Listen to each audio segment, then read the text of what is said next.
Welcome to the new season of Skeem Saam. Hello everyone, welcome back to Sunny Live Channel. Thank you so much guys for tuning in.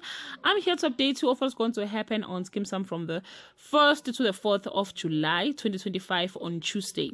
Pretty's joy is short-lived when Lehasa begins to question her business acumen. After standing firm for so long, Nora makes the call that changes everything. Clement is intrigued when he overhears Mantuli talking about a party on Wednesday. Lehasa finds Pretty seen in possession of his most valuable asset. Tension grows as Mantuli overhears Clement's hurtful words. Evelyn is shocked by Mosejadi's morning routine on Thursday. Pretty arrives home for her graduation party but brings bad news with her. Minier's Letitia is stunned by a piece of information he didn't know about Evelyn on Friday. A graduation celebration takes place at the Sekamela house.